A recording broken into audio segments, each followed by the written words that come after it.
Hey, welcome back, Business 163. We're still in Module 6 on spending, and now this is video number 3. And as you know from the title already, what are we talking about? Well, we're talking about the topic of online shopping in light of how we spend our budgeted money.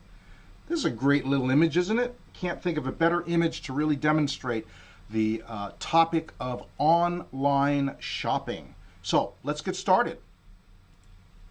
Online shopping, we've said it before and we'll keep saying it, online shopping has quite frankly changed the very face of business.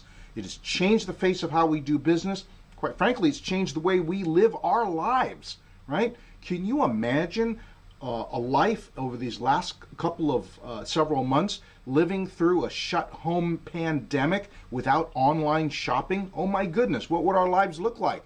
Right? Not to mention, even before that, online shopping changing the face of retail, perhaps hearkening the sunset and decline of the retail shopping mall. All sorts of things are changing in our lives as a result of online shopping. And you might be tempted to say, well, my goodness, what a wonderful, convenient thing. How did anyone ever get through life without online shopping? But remember, online websites are deliberately and carefully designed to lead you to overspend. I'm going to repeat that. Online shopping websites are deliberately and carefully designed to lead you to overspend. Oh my goodness, which is obviously exactly the opposite of what we're trying to accomplish in this class, Business 163 Personal Finance, create a budget and align our spending with our budget. That's why we have this whole topic. That's why we have this video, because quite frankly, we shop for more and more things online, and the websites that we frequent are deliberately designed to lead us to overspend. So let's consider these things. Think about this for a moment. We've gone through a bit of an exercise like this by now in our class during our normal class meeting, but here, this is what? This is an excerpt from, well, the buy it page on Amazon.com for this class's textbook. All right, so if you look at this web page, you notice there's an awful lot more on this page, and this isn't even the complete page, of course, right? This is just the snippet I could fit onto the slide. There's more. So look at all the information here that has very little to do with simply adding this to your basket and buying it, right? That would be simple, but no. We have so many little prompts and hints, right? You'll notice in the lower part of the screen, you can very easily, right, buy that book along with 2 others, right? Just quickly with one button, you can add all 3 of them. You didn't intend to buy 3 books, but hey, they make it so easy for you, right? They have 728 ratings.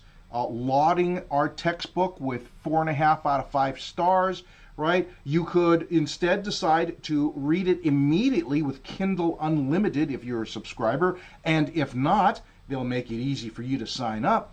You have multiple ways to buy this. You could buy it now. You could add it to your shopping cart. There's the reassurance, hey, it's in stock, right? And then right underneath that, the reminder, as an alternative, the Kindle ebook is available now and can be read on any device with the free Kindle app, right? Not only that, but they're trumpeting, right? You can buy it with Amazon Prime and get free returns. You get free delivery by a particular date if you order today, right? All of these things, right? The way that every web page on Amazon, and quite frankly, every online retailer, is deliberately and carefully designed and constructed to get you to keep buying stuff. This is the nature of when we go into online shopping. It would be like going into a store, whether it's a 7-Eleven or a Macy's, and to have, as soon as you walk in the door, to have 15 people follow you around and very closely behind you, whispering to you the whole time. Whenever you look at a shirt, hey, here's a tie that would look good with that shirt. Have you thought about pairing that with a pair of pants and a sports coat, right? It would be like that, because this is exactly what happens once we go onto an online website. The voices whispering and prodding and encouraging us and persuading us to consider buying more than we originally came looking for. Now that you know that, well, let me give you some tips. How can I stay within my budget that I worked so hard to prepare in this class, knowing that as soon as I go online, every shopping website wants me to buy more? Well, first tip, make an actual handwritten list of what you want to buy before you go online. Make the list, because that will keep you honest. That will help to remind you, no, I wasn't looking to buy 3 books, 5 books on the topic. I was just looking for this one particular book that was, well, required for that class, right? Also, whenever you're shopping online, watch out for hidden costs. Most websites will offer to tack on all sorts of features and benefits for additional costs, right? You can get a multiple year extended warranty. You can get the book quicker if you decide to go with the exclusive or the upgraded shipping. There are all sorts of add-ons that will offer you very, very quickly. And I found this, quite frankly, in my life, buying food online, right? If I decide, hey, I don't want to wait in line, I am going to perhaps go online for the Thai restaurant or the burger joint or the fish joint. I'm going to order the meal online and then go drive to just go pick it up, right?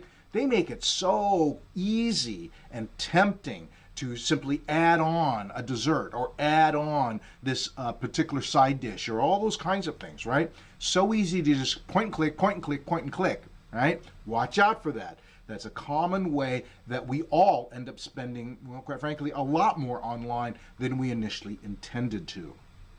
Going back to the slide, one of the biggest hidden costs, well, it's so easy to buy stuff. You don't actually need real money in your hand in order to buy it, right? They'll give you all sorts of options if you have PayPal, if you have credit card, debit card, multiple different types of accounts, right? They just, one of the hard parts about online shopping is you don't actually feel like the money is leaving your hand. It's just click and pick it up. Click and it's delivered. And you don't feel the sting of having to pay for it until that credit card bill might show up at the end of the month, right?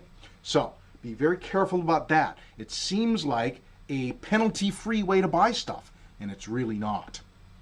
And finally, be careful of trusting online reviews. We tend to, because of the psychology of persuasion, look for items that are highly reviewed by many people that we seem to think are just like us, right? But of course, Amazon has been exposed, right, that a number of their customer reviews are actually paid for by manufacturers or accumulated very craftily by the seller in order to represent its more popular and more better reviewed than it really is. Amazon is trying to crack down on this, but quite frankly, they've been pretty slow and they haven't done a very good job. And so realize the reviews you may be looking at, well, you better read them very carefully if you're going to allow them to persuade you. Some of them may not be really above board and on the up and up.